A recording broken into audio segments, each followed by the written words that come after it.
نحمده ونصلي على رسوله الكريم أما بعد فأعوذ بالله من الشيطان الرجيم بسم الله الرحمن الرحيم وعد الله الذين آمنوا منكم وعملوا الصالحات ليستخلفنهم في الأرض كما استخلف الذين من قبلهم صدق الله العظيم وقال رسول الله صلى الله عليه وسلم خيركم من تعلم القرآن وعلمه أو كما قال عليه الصلاة والسلام۔ میرے محترم بزرگوں، عزیز ساتھیوں،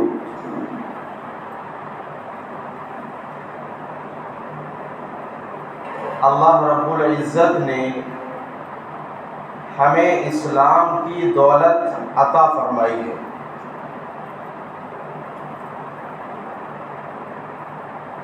اور اللہ رب العزت نے ہمیں مسلمان بنایا ہے۔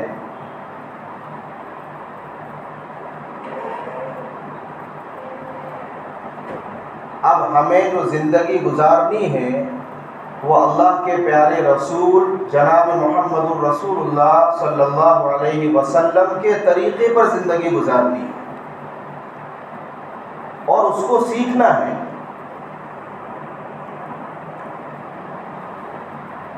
اللہ کے پیارے رسول جناب محمد الرسول اللہ صلی اللہ علیہ وسلم نے ارشاد فرمایا کہ یہ میرا لایا ہوا دین اسلام ایک دن ہر کچے پکے گھر میں جا کر رہے گا، کوئی نہیں روک سکتا۔ کتنا روکا ہے، ہر زمانے میں ظالم گزرے ہیں اور اسلام کو روکا ہے، لیکن رکا نہیں ہے۔ فرعون کے، موسیٰ علیہ السلام کے زمانے میں فرعون اس نے روکنے کی کوشش کی، لیکن اسلام نہیں رکا۔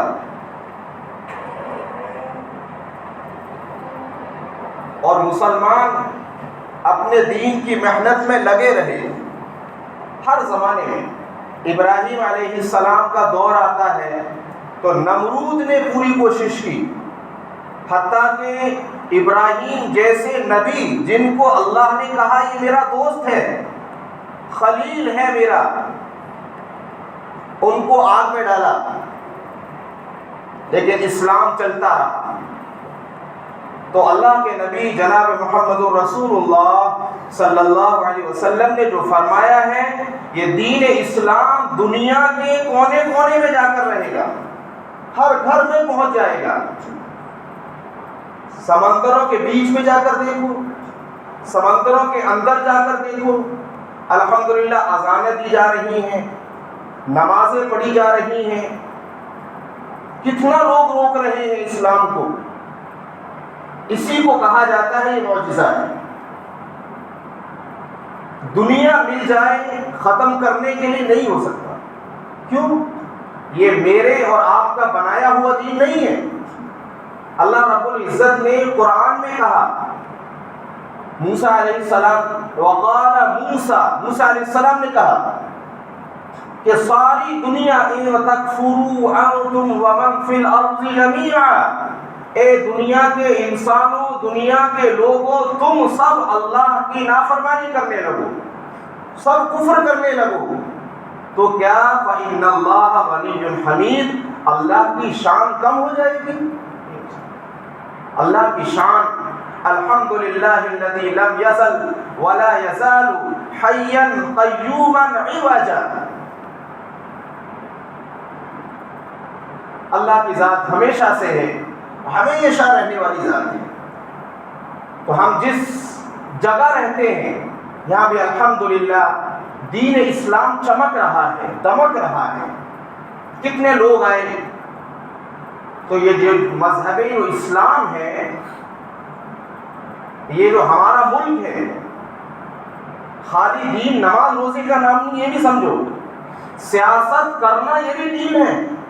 ارے یہ مولانا تو سیاست میں گھس گئے، سیاست میں نہ گھسے تو کیا کریں؟ یہ منع ہے کیا؟ ساری دنیا کی عدالت کو دیکھ لو، حضرت عمر ابن خطاب جو دوسرے ہمارے خلیفہ ہیں، سارے ان کی جو فیصلے ہیں ہر عدالت میں ان کے فیصلے ملیں گے، انگلش میں کنورٹ ہو کر چلا گیا۔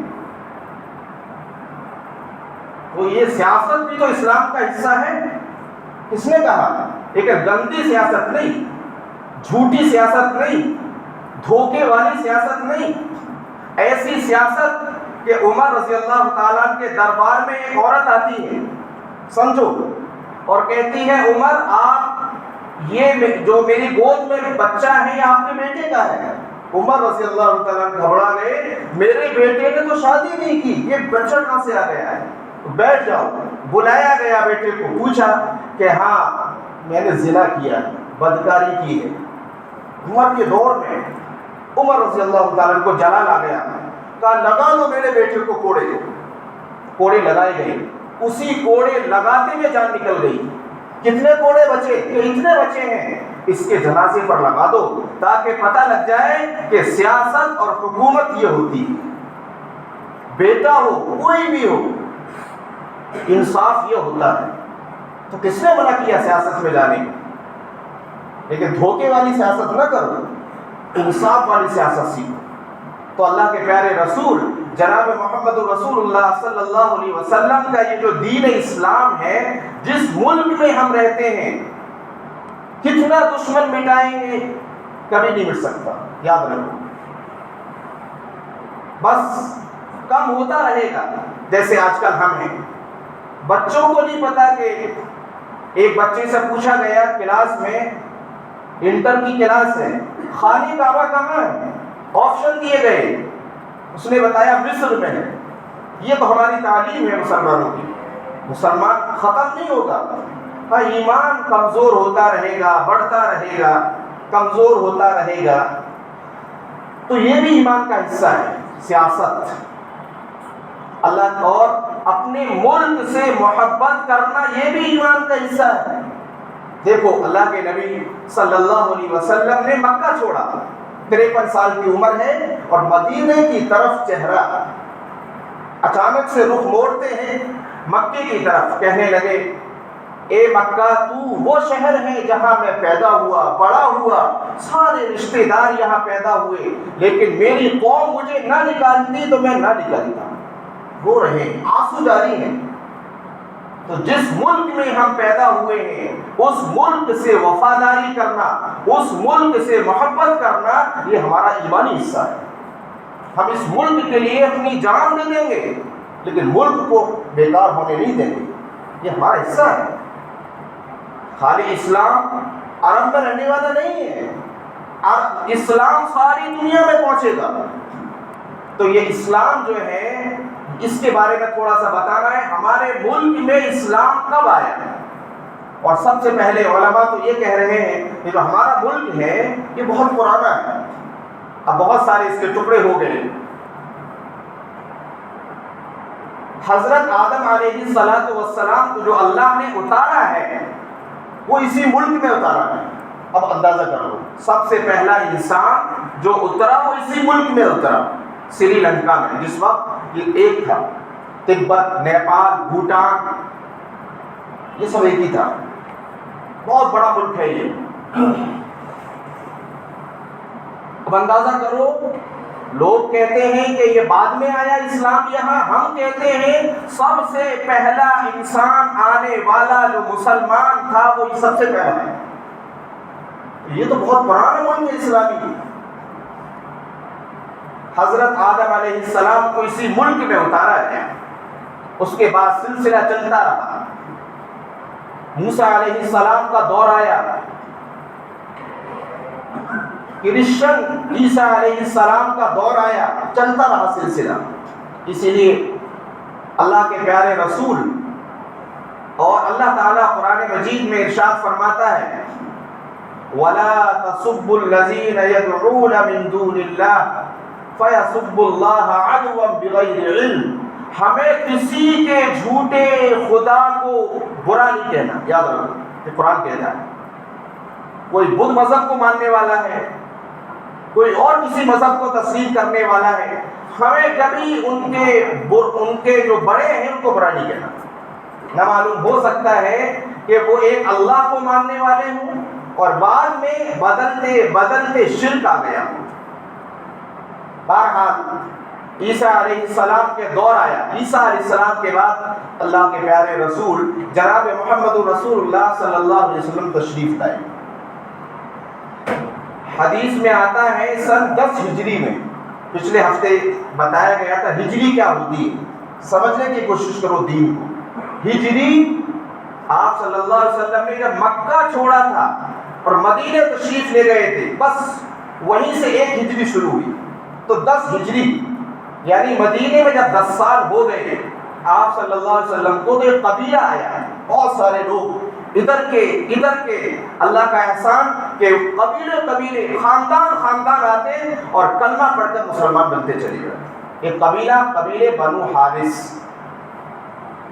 آپ صلی اللہ علیہ وسلم کے دور میں عرب میں، مکے میں، مدینے میں خالی عربی نہیں تھے، بلکہ ملک روم کے بھی رہتے تھے، اٹلی، وہاں کے بھی بہت سارے باشندے تھے۔ خبیب رومی مشہور صحابی ہیں۔ اسی طرح حضرت بلال حبشی اس ملک کے بھی تھے، سارے ملکوں کے لوگ وہاں رہتے تھے، اور آپ صلی اللہ علیہ وسلم کے دامن میں، آپ صلی اللہ علیہ وسلم کے سائے میں زندگی بسر کر رہے تھے۔ کیسے مبارک لوگ تھے، انہیں کو صحابہ کہا جاتا ہے۔ جس نے ہمارے نبی کو دیکھا ایمان کی حالت میں، وہ صحابی بن گیا۔ اور صحابی کا مقام یہ ہے کہ قرآن میں اللہ نے کہا جس نے میرے محبوب نبی کو دیکھا وہ جنتی، یہ تو جنتی۔ تو مدینے میں سن 10 ہجری میں قبیلہ آتا ہے، آپ صلی اللہ علیہ وسلم نے فرمایا عربک میں من ہؤلاء القوم کأنہ رجال الہند۔ ہند، بھارت کو ہند عربک میں کہا جاتا ہے، چھوٹا ہاں۔ آپ صلی اللہ علیہ وسلم نے دیکھا، فرمایا یہ کون لوگ ہیں، ایسا لگتا ہے یہ تو ہندی ہیں۔ تو معلوم یہ ہوا کہ آپ صلی اللہ علیہ وسلم کے دور میں یہاں کے لوگ آپ صلی اللہ علیہ وسلم کے سائے میں رہتے تھے۔ کتنا مبارک یہ ملک ہے ہمارا۔ اس کے بعد آپ صلی اللہ علیہ وسلم کے دور میں یہاں مسلمان بن چکے تھے۔ اسلام جیسے ہی آیا اس کا سورج یہاں بھی طلوع ہوا، یہاں بھی کھلا، یہاں بھی نکلا۔ مشہور واقعہ ہے، آپ نے کتابوں میں پڑھا ہوگا ورنہ پڑھ لینا۔ گجرات کا ایک بادشاہ اپنے محل کے اوپر لیٹا ہوا ہے، اچانک سے اس کی نگاہ گئی کہ چاند کے 2 ٹکڑے ہوئے، ایک اس سائڈ میں ایک ادھر۔ تھوڑی دیر کے بعد پھر وہ مل گئے۔ کچھ دنوں کے بعد صحابہ اکرام تشریف لائے مکے سے، ان کو بتایا کہ ایک نبی پیدا ہوئے ہیں، کہ نبی کا کوئی معجزہ ہے، کچھ دکھاتے ہیں وہ؟ فرمایا کہ ہاں، نبی نے چاند کے 2 ٹکڑے کیے تھے۔ سمجھ میں آ گیا بادشاہ کو، ہاں میں بھی اس وقت میں لیٹا ہوا تھا، وہ مسلمان ہو گیا۔ تاریخ میں لکھا ہے، ہم اپنی تاریخ نہیں پڑھتے، ہم لوگوں کو بتاتے نہیں ہیں۔ نبی مکے میں ہیں اور یہاں کا بادشاہ مسلمان ہو گیا۔ حدیث میں آتا ہے وہ گفٹ اور تحفے لے کر گیا مکے میں، اور آپ صلی اللہ علیہ وسلم کے ہاتھ پر وہ مسلمان ہو گئے۔ اس کے بعد دور آتا ہے ابو بکر صدیق رضی اللہ تعالیٰ عنہ کا، آپ صلی اللہ علیہ وسلم کے بعد۔ حدیث میں یہ لفظ آئے ہیں کہ زنجبیل، اس کو ادرک اور سونٹ کو عربی میں زنجبیل کہتے ہیں، قرآن میں اس کا ذکر ہے 29ویں پارے میں۔ یہ بھی ایک بہت بڑی نعمت ہے، آج کل مہنگی ہو رہی ہے۔ تو کسی نے ہدیہ بھیجا ابو بکر صدیق رضی اللہ عنہ کو، زنجبیل، سونٹ سکھا کر، تو آپ صلی اللہ علیہ وسلم نے اس کو تقسیم کیا اور فرمایا یہ ہند سے آئی ہے۔ تو رابطہ میں بتا رہا ہوں، حضرت عمر ابن خطاب وہ صحابی جن کے بارے میں آتا ہے کہ جس گلی سے عمر نکل جاتے تھے شیطان نہیں جاتا تھا، ان کے دور میں 2 صحابی آئے اور یہاں پر دین کی محنت کی۔ اسی طریقے سے سلسلہ چلتا رہا۔ حضرت امیر معاویہ رضی اللہ تعالیٰ عنہ کی وفات سن 60 ہجری میں ہوتی ہے، ہجری یاد رکھیے، 60 ہجری میں وفات ہوتی ہے۔ اس کے بعد ایک عجیب واقعہ ہوتا ہے کہ عرب کے کچھ لوگ سری لنکا کے راستے سے، جس کو مالدیپ کہتے ہیں، کراچی، وہاں ایک راجہ تھا، راجہ داہد کے نام سے، اس نے اپنے ڈاکو کو بیچ کر ان صحابہ کے مال کو لوٹ لیا اور ان کو قید کر لیا. سارے صحابہ کو اس نے پکڑ لیا, قید میں ڈلوا دیا جیل میں. صحابہ اکرام ڈلوانے کے بعد کچھ صحابی بچے وہ چلے گئے, جا کر بتایا.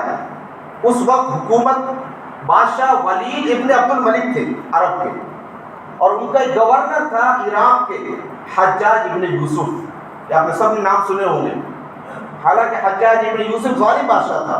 حجاج ابن یوسف کو پتہ لگا کہ صحابہ اکرام کو, مسلمانوں کو ہند میں ایک بادشاہ نے قید کر لیا اور سارا سامان لوٹ لیا. ایک نوجوان سپاہی جس کو محمد ابن قاسم رحمت اللہ علیہ کہا جاتا ہے, صرف 17 سال عمر ہے ان کی. کتنی؟ 17 سال. بعض نے زیادہ بھی بتائی ہے. اور وہ حجاج ابن یوسف کے بھتیجے ہیں, داماد بھی ہیں. کہ جاؤ ان سے لڑو. آنے کے بعد ان سے لڑائی ہوئی. شروع میں تھوڑا شکست ہوئی, پھر دوبارہ اللہ رب العزت نے محمد ابن قاسم رحمت اللہ علیہ کے ہاتھ پر فتح دی. دوبارہ جو آئے تھے 6000 لے کر آئے تھے لشکر, لیکن اس میں مسلمان ہوتے گئے, ملتے گئے, تقریباً 20,000 کے قریب ہو گئے. اللہ رب العزت نے ملتان, الور, بڑے بڑے شہروں کو فتح کرا دیا. سندھ فتح ہو گیا.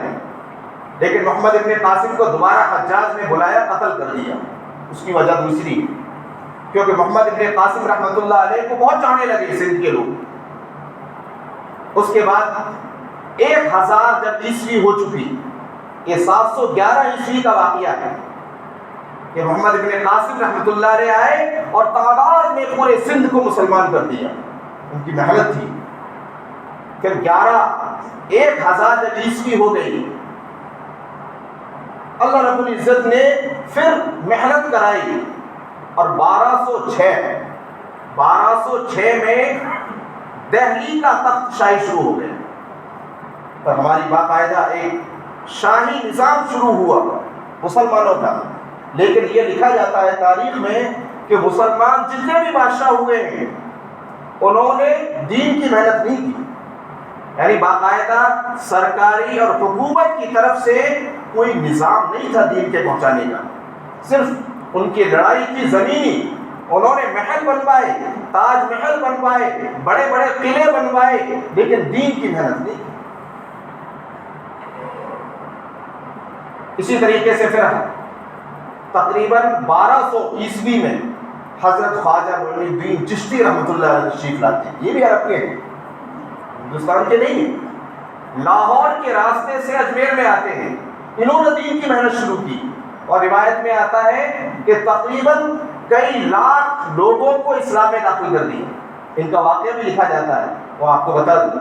تقریباً 1 لاکھ مسلمان بنایا, اور تقریباً 10 لاکھ جو غیر روایتی انداز میں رہتے تھے, یعنی اسلام کو فالو نہیں کرتے تھے, بس نام کے مسلمان تھے, ان پر محنت کی, پکا سچا مسلمان بنایا.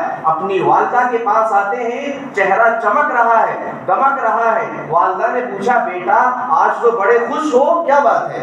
تو پوری بات بتائی. اس لیے خوش ہوں, وہ دین کی محنت کر کے خوش ہوتے تھے. آج ہم نمازیں چھوڑ کر خوش ہوتے ہیں, نعوذ باللہ. پوری مسجدیں خالی ہیں. دیکھو اپنے گھروں میں پورے میں جس فلیٹ میں رہتا ہوں صرف 4 لوگ نماز کے لیے جاتے ہیں, کم سے کم 150 لوگ. ہر فلیٹ کا حال ہے ہمارے مسلمانوں. وہ جتنے بھی بزرگان دین تھے وہ نمازیں پڑھ کر خوش ہوتے تھے, قرآن پڑھ کر خوش ہوتے تھے کہ ہم نے اتنا قرآن پڑھ لیا, آج اتنے حافظ قرآن بنا دیے, اتنے ہمارے عالم بن گئے, آج ہم سنتیں مٹا کر خوش ہو رہے ہیں. پینٹ شرٹ پہن کر, انگریزوں کی ٹائی لگا کر, اور وہ خوش ہو رہا. ہمیں خوش ہونا ہے, نبی پاک صلی اللہ علیہ وسلم کے طریقے کو اپناؤ, پھر خوش ہو, اللہ کی نعمت کا شکرانہ ادا کرو. تو خواجہ معین الدین چشتی رحمۃ اللہ علیہ کا چہرہ چمک رہا ہے. تو بتایا کہ آج میں نے محنت کی اور اتنے ساروں کو مسلمان بنایا. ماں نے کیا کہا, بیٹا یہ تیرا کمال نہیں ہے. کہ کس کا کمال ہے؟ کہ بیٹا یہ میرا کمال ہے. کہ کیا ہے ابا تمہارا کمال؟ کہ میں نے تمہیں کبھی بھی بغیر وضو کے دودھ نہیں پلایا. اب بتاؤ تربیت، جب ماؤں کی تربیتیں ایسی ہوں گی، ماں بھی گانے سن رہی ہے، بیٹا بھی گانے سن رہا ہے، پورا معاشرہ گانے میں لگا ہوا ہے، غیبتیں گھروں میں ہو رہی ہیں، بدکاری ہو رہی ہے، بچہ وہی کیسا بنے گا؟ وہ دین کو پہنچانے والا، دین کو سنبھالنے والا کیسے بنے گا وہ؟ یہ تھے خواجہ معین الدین چشتی رحمۃ اللہ علیہ۔ تو میں نے تھوڑی سی آپ کو تاریخ بتائی ہے کہ ہمارا اسلام اس ملک سے شروع سے ہے، اس کو ختم کوئی نہیں کر سکتا۔